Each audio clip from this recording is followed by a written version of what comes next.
Yeah, there's a lot of pressure to get it right the first time. And in actuality, if you feel led to try something and it's not shooting up any red flags like it's stupid or anything, like it's no big red flags there, and it's something you're gifted at, something that you're passionate about, I mean, go for it. Give it a shot, learn what you can. If it's not the thing, it'll lead you to the thing and you'll pick up things along the way.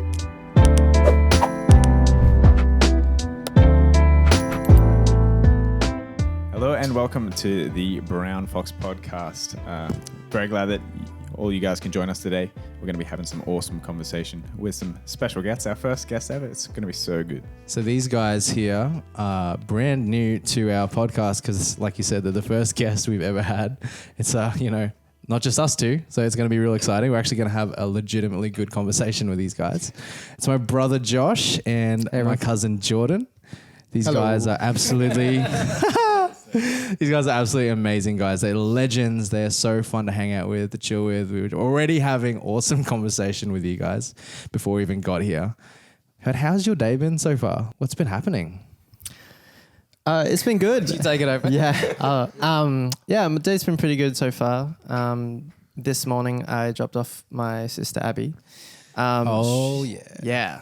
So she's auditioning for a Griffith acting course at the Conservatorium. Awesome. I think. So good luck to her today.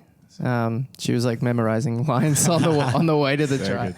And you're like, are you talking to me, Abby? Yeah. No, really though. Like we were just like kind of stuck in traffic. It's like, I can't believe you've done this. Yeah. Done what? What are you talking about? Yeah. She was like practicing like Shakespeare lines. And I was like... Those inauspicious stars. Yeah. I asked her like, oh, are you good at improv? Like, do you know? And she's like, but it's Shakespeare. And I'm like, oh, okay. I have no clue about don't worry. about that world. So. I know almost nothing about Shakespeare. Yeah. My wife is a drama teacher, so she knows about 100 times more than I do. You know, the Hamlet, Romeo and Juliet, all that fun stuff. Yeah. But soft, what light through... Anyway. Yonder window. Yonder window breaks. Window speak. But yes, so Jordan's driven in about 10 minutes from the city. Meanwhile, my brother Josh, how long did you take to get here today? Quite some time. It took about 8 hours. Man. That was all yesterday, so drove down yesterday from Rockhampton.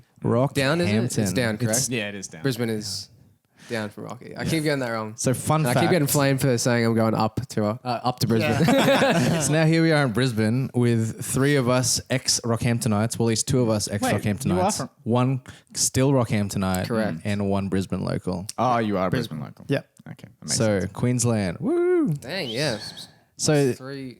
Sorry, I just connected, yeah. Because you moved down this year too. Yeah. So yeah. And here we are crazy. in Brisbane, getting ready to do an amazing podcast. But before we get into things, as usual, we're going to do our patented segment, the dad joke sponsored ad of the day. I thought it was a sponsorship.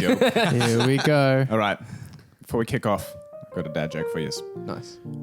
What do you call an overweight psychic? Drum roll. Is it the kid of Snorlax and Alakazam? The Pokemon if they had. Dude, I was thinking the exact same thing. I don't know why my fusion dance. Yeah, my head went there. I was just thinking of Sorry, Pokemon came. No. Yeah. Hey. No, it's not that. Oh, We sorry. call him. Oh, did you want to guess? No, I'm not going to guess. He's a fortune teller. I'm trying to connect the dots. I'm trying to connect the dots. He's an overweight psychic. Fortune teller. Oh my gosh. Okay. That was a good one. That felt like that was slightly intellectual. It's all right. We're all Asians here, so we don't take offense. Yeah, that probably came pretty weird from the only white guy at the table. Not a direct attack. Good picking, man. I still don't get it. Oh, fortunes. He has 4 chins. Okay. He's overweight psychic. Oh, okay. Yes. Okay. All right, we'll come back to that, Jordan. We'll debrief after this podcast. The visual is like struggling to form. No, I get it. Don't let the visual form, guys. Yeah. You need to work on that Oh comedic my timing, goodness. You know? It needs to hit home. So that was a great segment. We're going to keep this going every single podcast. But Sorry, I totally realized too. We're wearing the same glasses from Oscar Wilde. Totally realized. Just Shout out. should this be sponsored? This video should be sponsored by Oscar Yeah, Wilde. I love their glasses. So you guys are wearing the same glasses today, or you were. Yeah, Your I put them down cousins. just to make sure that you didn't get us confused. Yeah, look identical. And you guys are cousins, but you're also both super creative. You can nod. Yeah. Look, I'm acknowledging that. So Thank you. at least in my eyes and basically anyone else who knows you guys, you're very creative. So So can you tell us a little bit about what you're doing creatively and what you enjoy most about it? So I basically do the creative side of things for a church. So creative media for Lighthouse. That involves like video, photography, graphic design, social media included. So it's kind of like overarching like everything creative and publishing. Honestly, for me, I started off doing graphic design for the church and it started there, but then I saw like my friends editing videos. So I started diving into Premiere and that kind of birthed a lot of what I do, which is video editing, Yeah. both in the church and for my own sake and for different things that people have asked. But yeah, creatively, I think like the video side of things is definitely what I've been enjoying most. A lot of that, including audio editing as well. So yeah, I've learnt a lot along the way. Yeah. And you take photos as well. Hang on a sec. So did you were saying that you weren't even the first one of your friends to be in video editing? No. I didn't even know this. You're my Yeah. brother. Liam, if you're watching. Oh, Shout out. he's just started his own business and YouTube channel, Lost Touch Media. He Shout out. actually came into the office a couple of times and started editing videos for us. And then I kind of saw him doing that. I thought, might give it a shot myself, and started diving into editing videos, and that's kind of where that side of creativity came. Power in. of friendship. Yeah. If you have friends who are creative, hey, and they, Yeah. you're all spending time together. Eventually, it's like kind of permutates. Definitely. It's like a field, creative field. Yeah. And what about yourself, Jordan? What are you currently doing for work, and what's happening in your creative sphere of life? Well, as of late, probably this year, I started pursuing a project called Waver, which sort of branched into doing a video series called the Waver Sessions. And it kind of just started out as covers of songs that I really loved, and just trying to, I guess, record them in my home studio. And to tell you the truth, I don't think it would have happened if sort of the stars didn't align and you were moving down to Brizzy, man. Because like that was one of the main reasons why I thought that the whole video thing was possible. Awesome. And yeah, we just kind of did them one by one, just trying to do like a different video each time. Yeah. Um, Kind of explore as much as you could. yeah. Like I tried recording the audio differently each time. Right. So some of them, like some tracks, I would just record all in the home studio, and then we'd sort of go and film, and just nothing was live. It would just be sort of just sort of miming to the track. And then as it went along, we tried to do like pretty much like real serious live takes. Yeah. And I guess with each video, I learned so much. And yeah, I think going back to just being creative and trying to be creative with each video, I think trying to think of different locations, different ways to sort of revamp old songs as well, songs that like everyone knows and that are classics. Yeah. It's been a good challenge. It's been really fun. You've really been looking at this year as like a really big experiment for yourself, hey? Yeah. Well, for the past couple of years, I was in a band, 12 Past Midnight, and I was doing a whole lot of different projects. I was at uni, and I guess at the end of last year, we sort of disbanded and finished things up. Yeah. And I was feeling like really lost. I wasn't sure what to do. Yeah. And I think the biggest thing that I've learned or that has helped me was just do something.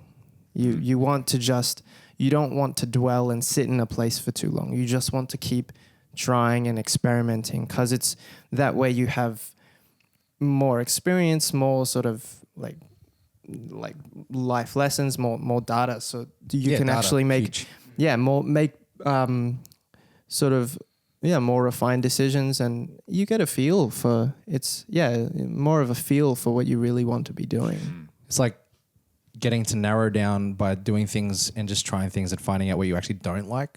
Yeah. Oh, that's a huge part of it. Knowing, like, figuring out what you don't like is huge. almost, more helpful. And yeah, I agree. yeah, Everyone's got these It doesn't- passions and whatnot, but yeah. you actually don't know until you do it whether you actually want to. exactly. Love it. And it's a painful thing too. Like figuring out, like, for 3 months, pursuing something that you thought you enjoyed doing, but it's too hard, like, or just like you feel like it's not working out.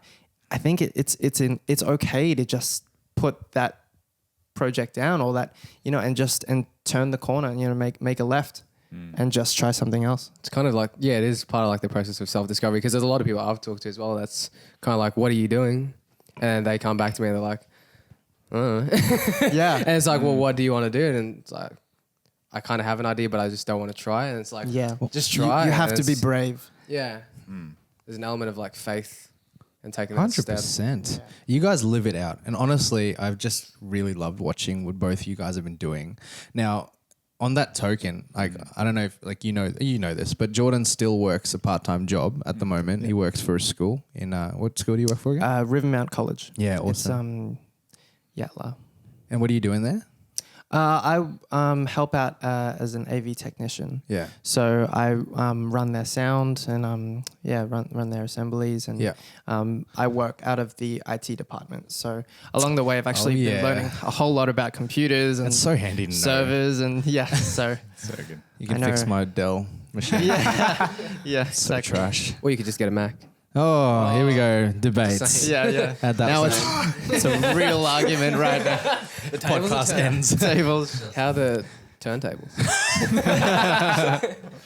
That joke, sorry. But the reason I bring that up is because, like you said, you've been working on waiver sessions. Yes. You've been you've got this music thing that's evolved over the last couple of years for yourself. You did 12 Totally. Past Midnight. Yeah. You're doing the waiver sessions, and yet you're still working a part-time job, right? Yes. But like, even when I look at you, I can kind of see that not too long from now, you're getting to the point where it looks like eventually music will become your full-time job. Yeah, fingers crossed. Yeah. So like, how did that happen? Well, I for 3 years I studied at the Gold Coast Conservatorium, and I did music there. And then I wanted to move out, and I guess in order to do that, I needed a regular income. That was just you can't get around these things. Yeah. And But I have a passion. a vision. Go fund me. Exactly. Yeah. No, I think you just have to. There is an element of just being really practical and really honest, and whether it was working at McDonald's, whether it was working at Kmart, I was just lucky enough to sort of be offered a job that was kind of in the same. I work with like audio gear and so I've learned a lot about stage production and lighting production, and that in turn has helped me.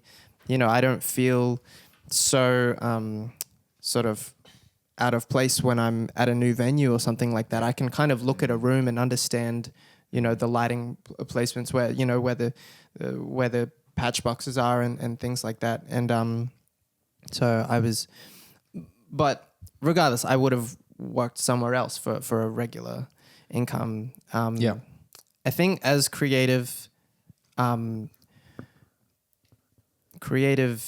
just musicians or just working creatives, you need, starting out, some sort of regular income as like, part-time or something like that. And then outside of those working hours, you just got to smash out your passion.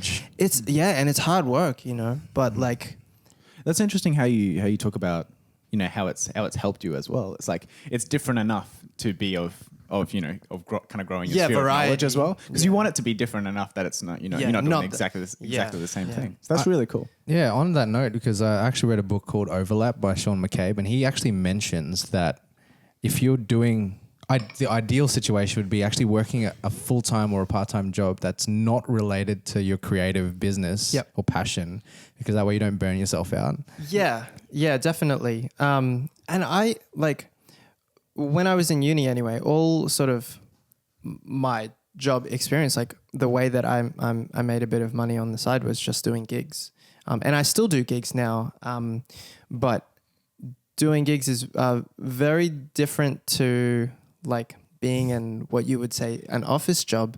Yep. You know, an office job, you can arrive at like 8 a.m, take your time a little bit, grab a coffee, you know. But I guess if you're in a contracted position or something like that, you know, you rock up to the venue and you show up for work, and there is no time to waste. You just get, you're there for a particular amount of time, and it's like you have to be switched on at all times. But having said that, you're like on for maybe like 4, 5 hours, or however. It's not sort of this extended amount of time.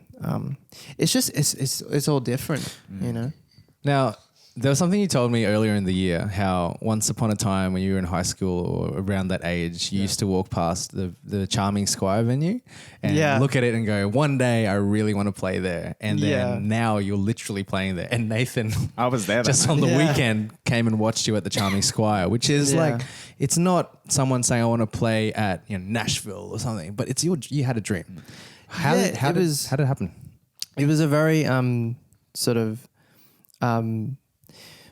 it wasn't like this grand, I'm going to play at Madison Square Garden. I mean, that will be amazing, but I think maybe that's the James Squire of now, Well, exactly. And for me, was it Charming Squire? Sorry. Charming Squire.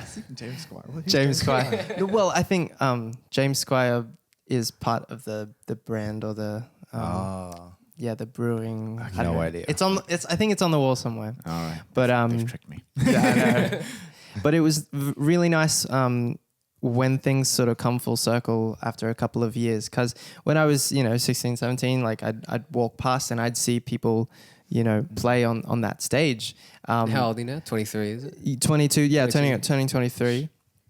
And for me, just to, to be listening to music, I was just starting to do gigs, at a really small, small pubs and things like that. And, I guess just recently I've been lucky enough to play that venue a couple times now, and get a good response. And when you have moments where like things come full circle, and you finish the gig, and you have to sort of take that time to give yourself credit and be like, wow, I achieved that.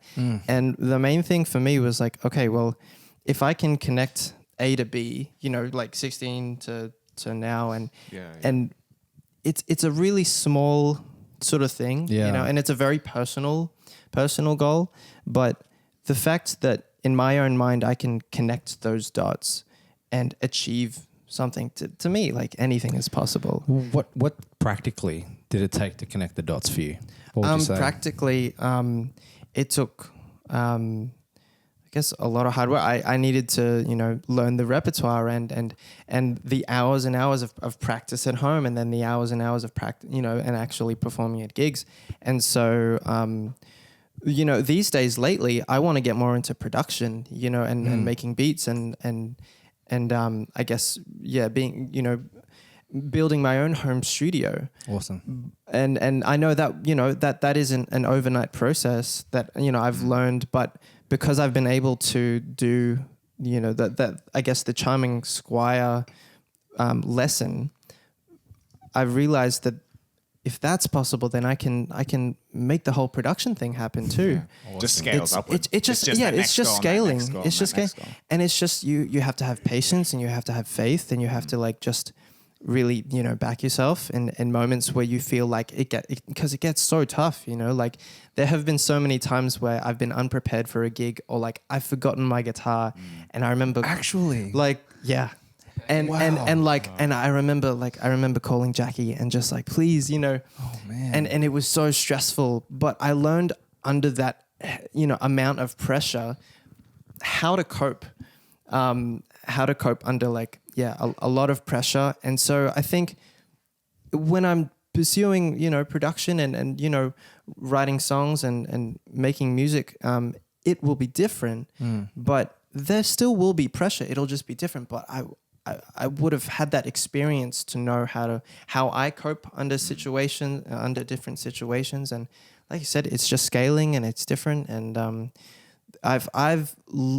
everyone has to learn to fall in love with the journey of it all. Yeah, and as well as that, I think it's the thing that we touched on the last podcast is the fact that you're willing. You're willing to get good at what you're doing. You're willing at being excellent in your craft as well. Like with all the hours and hours of practice. The hours of doing gigging and things like that. The repetition of that, you've learned that, and you're willing to do that. And it's like you're seeing the success from that. That's really, really cool, man. Yeah. So it's that passion, but it's also that that commitment and that drive. That's so cool. Man, to tell you the truth, I'm just driven by people who like I've made a lot of friends who are like, far beyond, where I'm at the moment. But like, they inspire me, and there are so many people on Instagram stuff who are younger than me doing their thing. Everyone's doing their thing. But it's not really a comparison. Like as in the trap is it's not to fall into the comparison trap. That's been a big, tough thing. We all do it. Yeah. It's just, it's human. Running your own race. It's totally. So important. Yeah. But man, like your story is so inspiring. I honestly feel like we could do a complete another podcast with yours, as with you, Josh, because like you've been part doing. Part 2 is 1, 2. Yeah, this is part A. The prelude. Because like you said, you were doing this as a part-time thing on the side to your job. Now, for Josh, I know for you did some things part-time on the side as well. Like you said, currently you're working full-time as the creative director of Lighthouse Baptist Church, which is awesome at the ripe old age of 22, which is awesome. But you want to tell us a bit about some of your experience of doing a side hustle and maybe why it is at the moment you're not really doing that. Okay. It's like the opposite of what people romanticize now on entrepreneurship. Yeah. So in terms of side hustles, I haven't really done a crazy amount of side hustling as per se. But no, when you look at, I guess, the scene of things, like a lot of people do like the idea of starting their own thing. It's become, like you said, a bit romanticized. The idea of not having a 9 to 5, not having yourself under another boss or something. Yeah, being your own boss. Yeah, and being your own boss in a sense. And so I kind of started to see a lot of that and kind of, it catches your eye. And I thought, I'll do some stuff, like I'll give it a shot. And I'm glad I did. Like it taught me a lot. Along the process, I tried to start up We The Fearless. It's like a little t-shirt brand of mine. And honestly, I'm kind of... The t-shirts look kind of sick, man. I'm still wearing They're them. really good. Yeah, thanks. Yeah, one of the ones that still rep the brand. So thank you for that. So good. No, but along the way with that, like I learned a lot about myself. I felt like in the process of trying to do this thing on my own, I realized, one of the big things I realized is you can't do it just on your own. Like, I guess there's certain people who can, and I found myself struggling to try balance a full-time job. And on top of that, it's like managing the website, doing photo shoots, designing shirts, keeping on top of all that, marketing it and everything. So like there's a lot that goes on underneath and behind the scenes that a lot of people, I guess, might not know and might not see until you dive in. So I'm glad that I dived in and tried that. And honestly, like eventually I'd like to see if I can pick back up on it. And there's some people around me I know that are creative that have expressed interest in picking that back up. But for myself, I found my limits. Like I found where I could push myself, and it really grew my discipline. Like it taught me habits that I needed to actually be someone that can do something like that. But along the way, like I guess I just found myself at the point where I was just burning out because it was just me trying to do everything. Yeah. And like it was fun, and it, honestly, like I'm proud of what I was able to achieve, and I'd love to pick back up on it. But yeah, I guess I found my limits. A lot of people are capable of pulling off a lot, but I guess for myself, on my self discovery and like becoming aware of my energy, my passion, my priorities, I think, was a big thing. Yeah. What am I going to prioritize? Because I would have loved to nail that down, but then there's a lot of other things that I realized if I was to come to the end of my days, like what do I want to prioritize at the end of the day? Yeah. Let me give some context to this for anyone who's listening. So if you think Josh by full-time job, if you think he just means a 38-hour week, I'm fairly sure you average around 50, 60, sometimes 70 hours a week on your full-time job, depending on the... I don't know. I don't really count it. You don't count it, but that's the I thing, know like, this. I don't count the hours because it's something that I adore and like something that I'm so like passionate and more than just a passion, like it's a mission for my life. Like what I'm involved with in full-time work is in the ministry in the church. And for me, it ticks my life goals. Like a lot of people talk about purpose. And for me, I'm finding my purpose being fulfilled there, investing in people, investing in building a culture of creativity and a culture that I guess is of excellence, a culture that for myself, like that's what I want to see, I guess. And yeah, it's fulfilling and it's kind of tapping into what I believe is my purpose. Yeah, that's really it's really cool how you speak about the fact that you've tried like certain things, like especially like with the t-shirt brand and things like that. And yeah, I feel like people like we all have different personalities. We all have like different ways that our brain works and things like that. And finding the spot that we fit in, like where that is like your purpose, that is where you're supposed to be. Where like it's just like a perfect fit. You don't feel like you're being like dragged down. You don't feel like I have to go do this thing. You're just like, I want to be there. And like you said, I'm not keeping track of the time. Like, and I feel like it's just something that you're doing. Definitely. And along the process, like I realized everything was suffering in a sense, like my personal life, my work life, and then this new startup that I tried was suffering. Like none of them were maximized. None of them were optimized. Right. And if I was to, I read a book, The One Thing, game-changing book, like the concept in it, I'd recommend it to everyone. The One Thing, it kind of solidified to me, like I got to be focused. Like I got to focus on at least start with the one thing. Like what is my one thing? If I'm struggling with all these things, I can try pull them off, but none of them will be like, I'll never, I guess, maximize my potential in any of them because I'm so spread thin across all of them. Yeah, right. And huge. To find priority in the one thing was a big thing for me, and trying to balance that. I found myself drawn to what was bringing me more purpose, and then that became my one thing. That's so cool. That's huge. Yeah. That's massive. If there's one thing you could get from this podcast, guys, buy the book. Sponsor me, please. Both of your stories are, like we were talking about this before we even started rolling camera. It's not even that you guys are world famous people, but it's just, to a degree, we're everyday. We're all everyday people here. But just hearing, I think the biggest thing is just making an impact in your sphere of influence. Your sphere. Oh. Yeah. Like wherever you're placed, what's your sphere of influence? Start making an impact there. It starts there. Yeah. It doesn't like people think that, to make great change, it's you don't start with everyone else. It starts with you, and then it starts with your family, and then it starts with your community, and people. Yeah. It's the calling. Yeah. What is in your hand? Yeah. It's like what is right in front of you that you can grab. It's like a domino effect. It's like the little dominoes, and then it's a snowball effect, and it becomes bigger and bigger. Yeah.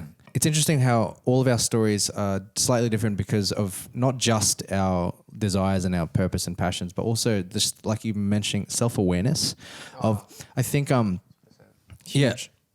I've seen it so many times where some people, this is not to say anything about any of what we're doing, but some people aren't made to do that stuff necessarily, to be an entrepreneur. Yeah. Some people aren't made to. And that's what I found for myself. Like, I love the idea, and I saw like you tapping into it, and I see other people doing it and succeeding, and I thought, I can be an entrepreneur. Everyone else is doing it. Yeah. I can be one. And I gave it a shot, and then I became self-aware of the fact that maybe I'm not wired that way. Maybe my purpose isn't to be that. Because for you, potentially, and we're just an open discussion. It's not. This is just what I can see is within a greater structure, within something, you flourish. Yeah. within having this vision that you're working within as well and helping to contribute to that vision, I'm watching you flourish. Yeah. It's not something you started yourself, the church. You didn't found the church, no. but within it, you are Guys, 100%. Yeah, I found it.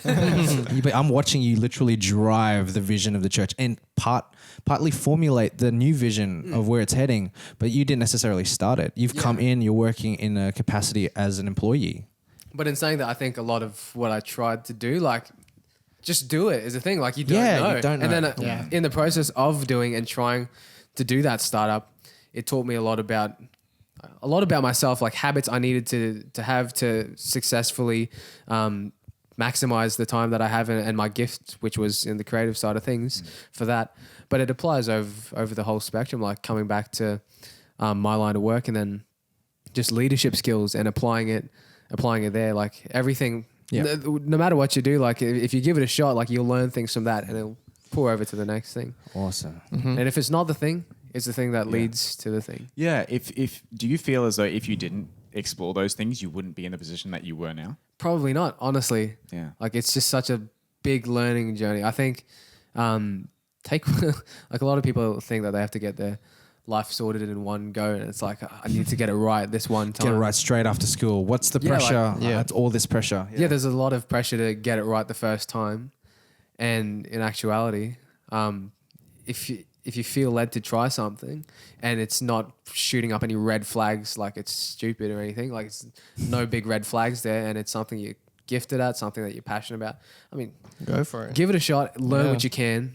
If it's not the thing, it'll lead you to the thing and you'll pick up things along the way. I feel like this is basically leading me to one of the biggest things I wanted to ask both of you, which is now that you're both slightly experienced in life, you're both a couple of years out of school, what would you say, and Nathan's 1 year out of school, what would you say to someone? Good on you. Yeah, it's good. You made it. Yeah, what would you guys say, not to someone, what was the number one thing you would tell your high school self in retrospect now to do when preparing to leave school? What do you reckon, Jordan? Dang, I'll leave this to you first. I need to think about that one. Yeah. Well, and before I sort of continue with what I'm going to say, I think I'm still learning heaps, you know. Yeah. Like brands. It's We're not experts. We're just yeah. telling what we've found. Yeah. For me personally, I think there were a lot of moments in high school and in uni and even now where you, for whatever reason, you just feel really overwhelmed by the fact that you have no idea what you're doing. Like you'll have days where like, man, I got this all figured out. Hey, it's all going to plan. And it's like, sweet. I mean, if I can keep this up, this is great, you know, like, but then there are other days where like, you're just like, oh my goodness. And sometimes those, like on a Monday, you'll feel great. And then on the Tuesday, for whatever reason, you'll wake up and be like, what was I thinking? I have no idea what I'm doing. But, and when I was really young, like back in high school and stuff, I would worry about this constantly. It's so much doubt and dwelling, and all of that just prevents you from trying things. You know, the amount of times where like I've probably spent days or, you know, weeks in this sort of like mental sort of, you're just sort of like bogged down with all of what I would probably say is just motivated by like all these fears in your head, you know? But the more you try different things, the more you try new things and just, just not overthink things as much, you know, like the more you can sort of override it and just go for it and not question, you have a better time. Can I tap in there? Even like with that, like that's even like in saying like fears were holding you back. That's also... That is the brand that I tried to start. Is based on the idea, like We the Fearless was about a lot of, like I saw a lot of people that just kind of stumped where they were because it's like there's a fear of, is this going to work? Yeah. Just a lot of worry. Yeah. Anxieties and worry about, am I going to make this work? Is this what I'm supposed to be doing? And just taking that step of faith, if it's something you feel called to, something that you feel gifted with and I feel like that's something that a lot of people struggle with, is the fear side of things. And learning to overcome it, learning to just give it a go if it's... You have to overcome it, because otherwise you'll reach, like sort of later stages in life, and it'll start to build into regret that you didn't try things because you were just so scared. And that's just a really bad cycle. You don't want to reach when you're 70, 80, 90, and when you physically can't do things anymore. If I just feel like I'm just blessed and able to do things now. So with that freedom, just why not? Yeah, and is the risk of the fear or the risk of doing something, is that greater than being where you are? Is it a greater risk to stay where you are, stay mediocre, stay with what you're doing? Is that a greater risk than what is stepping out? I heard that's really cool. In our young adults context at church, someone said to me or to everyone this simple thought, and it's like, in your 20s and your late teens and your early 20s, before you have a family, before you have kids, this is the peak time of your life where you have the most disposable time and disposable income. Those two combined can help you try literally anything, because you can go through your early 20s, stuff everything up, have no money in your account because you tried different things, and still have so much time after that. It's not like if I test this out and I make a mistake, I've stuffed the rest of my life up. No, there's so much time. Yeah, exactly. There's so much pressure to figure it out so early for a lot of people, and that's forces them into a wrong path too. Yeah, at times. Awesome. What about you, Josh? Have you got anything? You thought about it? You pondered it? What was the question again? Refresh me. One thing, or the most important thing you would tell your high school self that was about to finish high school, that leaving you would school. tell them now, yourself. I'd say invest in yourself.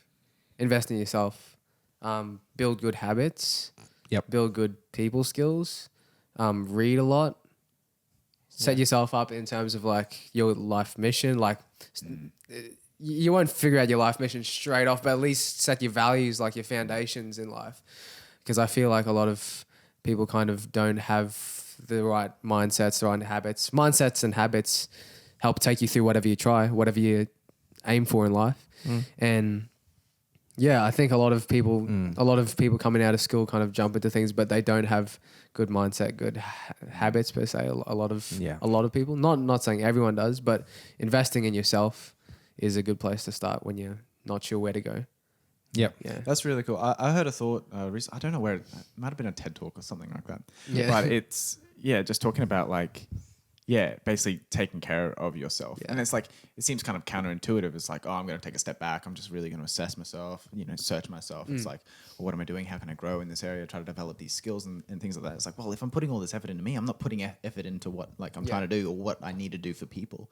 And it's you need to do that to be the best for those people or for whatever you're going to be doing in life. So it's you work on yourself, get yourself up to a point where you can tackle the mountain. You can climb that mountain. When you reach it, it's it's no good just trying to run up it and just get into it straight away, because you're going to be puffed. It's you got to prepare yourself, train yourself, grow yourself. Yeah. So that when you can go right to the summit. Yeah. And not get bogged down halfway. Yeah. In every sense, in every sense, physically, emotionally, mentally, spiritually, just to really invest in yourself, I feel is a good place to start. Yeah. That's so cool. Someone asked me recently as well, I have $1,000 or something, $1,000. Can you tell me what stocks I should be investing in? A young fella. And I said, I was when I was that age, I probably would have thought the same thing. I would have thought, what's the best interest yielding bank account to get? Yeah. Now I would have said, just test, as in use that $1,000 to go and buy a course or buy books, read, invest in yourself. That return will be exponential. Don't worry about the stock market right now. Learn about it for fun. And if it's your passion, go for it. If that's what you love, go your hardest. Just invest in yourself. Yeah. Do you think why people are so scared to do that is because they're not confident in themselves? I think. What do you mean? Why would I invest in myself? It's what if I fail? What if I don't do anything? It's is it? You think it's a little bit of that? Is like maybe how have Yeah. you felt? Well, I mean, so Joseph and I recently attended a Gary V Nice. conference. Gary V. Damage. But what I noticed when it came to question time, people had all sorts of questions, ranging from different topics, from family to business to blah, blah, blah. But the common thread that I took out of all of it was like, people just needed validation. Yeah. People just needed like the okay to be can like, do it. you can do it. And for me, it just felt like within their close friends and family, they weren't getting that. Right. Yeah. Yeah. You know, and for someone like as like an idol of theirs, you know, for Gary V to tell them, just you know, to give them, you know, the key to unlock and just go for it, you know, and it for them you could see it in their eyes, and it, as like in real time, it like unlocked something in their brain, and they were like, oh, okay, it wasn't that hard, or it wasn't as complex as I was thinking it out to be. Yeah. And they just, you know, and it's like, cool, thank you, Gary. You know, but I think, yeah, it just comes down to validation and what was it? What were we talking about earlier? Yeah. It's like the confidence in yourself. yeah. To be able to invest in yourself. It's like, Yeah. well, you invest in what you believe in. Do you believe in yourself? Yeah, yeah. Oh, And that's true. you just like, for me, I'm very lucky because I have a very supportive family, and they've given me Yeah. the tools and the resources to be able to, you know, to believe in myself and back myself and be confident Yeah. in myself. But That's huge. I've met a lot of people who just weren't born into like friends or families, or just didn't, you know, like we don't get to choose which where we're born and things like that. So, and all of this is like learned, and their skills and their, you know, so And that's a hopeful message too. It's like if you're in a community that maybe, you know, not encouraging, yeah. you can always build Yeah. a better one. It's like around you just want to Yeah. you want to lift people up. Yeah, You don't that- want to tear them down. I know I'm not the guest here, but if I was to say one thing to myself, Yeah, go for it. it would be to surround yourself and find those people. 100%. Go Yeah. and find them. Like, don't just wait for them to come to you, because they won't. They won't. People at that level won't be coming to you, so you go find them. You have to like Yeah. climb. And even And- for myself, over the past like month and over this year, like I'm trying to surround myself with people that are way ahead of me. And like a lot of people go through life without finding, I guess it's like a mentor. It's kind Yes, of like yeah, a mentorship, and finding people who have in your path in whatever you're trying to achieve. Find someone that's like a way ahead of you and try and tap into their wisdom. I feel like that's a big thing that doesn't get untapped. There's a solid Tapped into, sorry. the solid rule of thirds. If you audit everyone in your life and you divide it into 3 sections, if you spend a third of your time with people who are, you know, above you, you can grasp from them, you know, you can learn from them. They speak life into you. You know, those mentors. Yeah. And then you have 30% of people who are, you know, on your level, like you can hang out with them, you can have a good time. They're not going to drag you down. They're not Yeah. going to bring you down to the level of, you know, whatever it is, like gossiping or whatever. And then you have 30% of people that you're lifting up, that you're investing into. It's like this consistent, Yeah. Because that's it's a good give and place take. to be. Yeah. It's a give and You take. don't just take, you got to give. Because even for Yeah. myself, like within the context of where I'm working, like a lot of it is people based. Like you're doing a lot of stuff with people, whether it's in youth, the church side of things. Like, and so for myself, I've spent the past year really trying to pour into people underneath me, help them, and like spend time with them, build those genuine relationships that there's some support for them there, and then even on like people my age and such. But then there comes a point where like I've been pouring so much and trying my best, because I think at the end of the day, like you gotta love people. And Yeah. but then there came a point where I found myself definitely starting to run dry, and like there came a point where I realized I needed to have some people pouring into me that I can look up to for support and for input. And so tapping into those 33 above is so important, I think, like you're saying. That's cool. Huge, man. This has been such a great conversation. This is so fruitful. Yeah. How you guys feeling? Good. Pretty sweet. My yeah. mind's running. Like it's still churning. Yeah. I think that there's so many things that are so valuable about this to anyone who's listening right now. Can't wait to share this. Honestly, I can't wait to get into this one. It's really Let's- cool to have let- like Yeah. Yeah. reflect and have these conversations. You reckon we should end it off with the quick lightning round? Let's do it. I So reckon that'd be cool. Let's do it. Coming Don't think- out from the depths of conversation. no overthinking. Okay. Literally just first thing that comes to mind, hey? So, what's your favorite piece of gear that you own right now? For me, I've recently bought QSC speakers. So I've bought like the CP12s and the CP8s. And I have no idea what that means. yeah, so they're just not the fun. speakers that you'd put on poles and Yeah. but the sound that I've been getting from them has just been really clear and crisp. Ooh. And so for me, like it's such a sort of a nerdy thing, but like I'm such a big fan of like just really nice, clear Audio. live audio. So for me, that's my favorite piece of gear at the moment. Awesome. Piece of gear. Well, I'm just gonna go with my electric guitar. That's the the Telly only I thing bought about today it. because There you ever since I bought that, it's just a lot of fun. Yeah, man. A lot of fun getting into the electric guitar. I forgot to say along this whole thing. Yeah, like music's yeah. been a big thing for me. So electric Yeah. guitar for sure. That's cool. Man, I recently bought one too. I don't know why I said that, but I mean, yeah. Same glasses, same guitar? No, we're not the same guitar. Okay, what is your favorite social media platform at the moment? What do you find yourself using? What do you find yourself going to? Definitely Instagram a lot because I run I run too many Instagram accounts. I've got my own. I've got like the church, the youth. Yeah, Um, me too. Me and my sister's Cloud and Fire thing, but she does a lot of that. So thank you, Gracie. So yeah, Shout good outs stuff. to Grace. Thanks, Gracie. Yeah. Love you.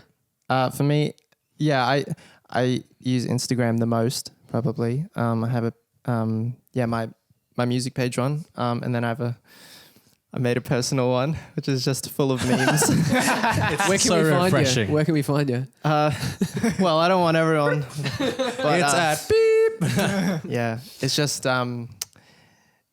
I don't know why. Like my gamer tag is The Price is Rice, and Oh, you are going to tell them. well, I for whatever reason, the first thing I could think of when I was like, oh, I need to make a personal account was Rice Boy. It was so man, and this is why it Not needs to stay stereotyping. personal. I feel you. Having Yeah. a meme sort of. It's where just you can man, unleash it's and just be full casual. memes. I don't have to like overthink any of the posts. No what you want. filters. I just and it's just close friends and family, and it's Yeah. really refreshing. So he's going to It's deny very refreshing anyone. for me. Thank you for always posting. I always Yeah. get a good laugh. Bro. From you still. So basically, if you request, someone requests you, you're just going to deny them. Yeah. Oh, dude, I like I keep that on tight. Right? Oh, funny. So, who is your favorite creator on YouTube or Instagram at the very moment? You go. Just one. Yeah, for me, I really got into there's a hip hop producer called Illmind. I think he was just making a lot of content on like Instagram, and he does a lot of like studio workshops and talks a lot about like philosophy behind music and the music industry and the music business, and I really like his content at the moment, so he's probably my favorite. Awesome. For me, definitely. Well, I'm kind of coming from a different approach.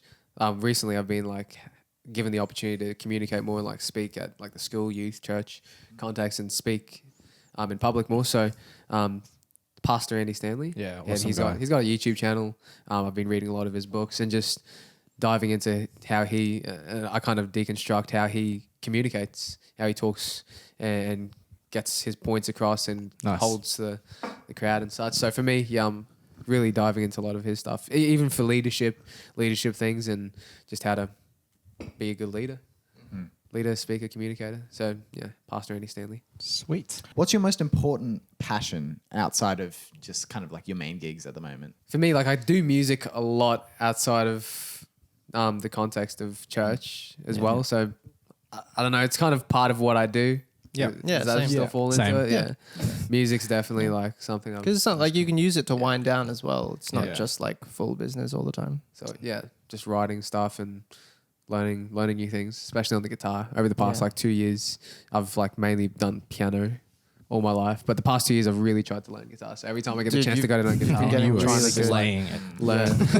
learn my way around the fretboard. So yeah. And Jordan, yourself. For me, I've probably past couple of months, I've just been exercising and like going to gym a lot. Swole.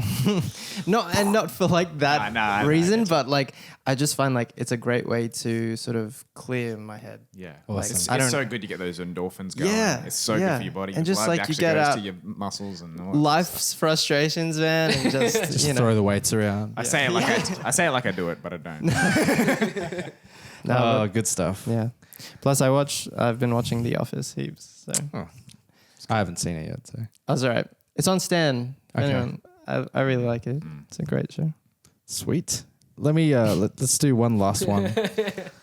All right, so last one. We'll go with last one. If you had unlimited time and money, what's one crazy idea, project, holiday that you'd like to do right now? I'd probably take like 3, 6 months, 12 months. Probably. I would go to New York and go to London and just so many of my like heroes and favorite artists, they play shows in Europe and the US, and so I just like to take a trip, probably go and see them, but also just write and collaborate with other artists over there and stuff, and So good. that'd be really cool. That's awesome. What about you? Unlimited time and money. Well, it's a completely different swing of the pendulum.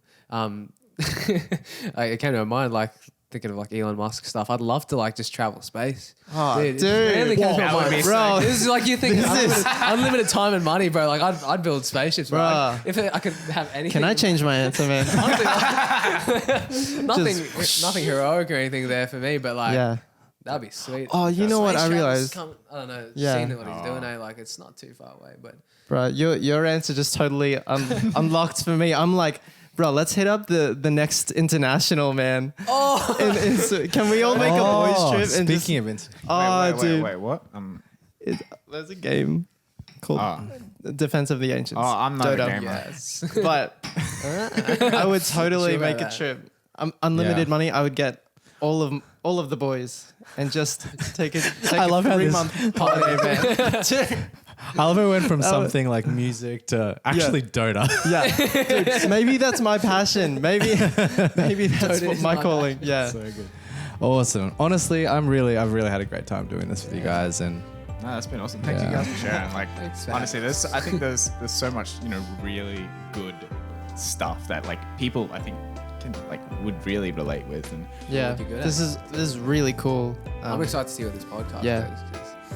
'Cause this is 100 million views easily. Yeah. Dude, it always starts somewhere, you know. yeah, starts somewhere. Thanks so much to Nathan for helping me out with this, and thanks to you guys. Looking forward to going and getting some lunch in a second. So Sounds Do good. it. with that, thank you very much for joining us on today's episode. Please leave a comment if you have any feedback or any certain people you know that you'd like to get featured on if you're in Brisbane. And that's it for today, and we will see you on the next one. Fox is out. That's it. Fox is out. So yeah.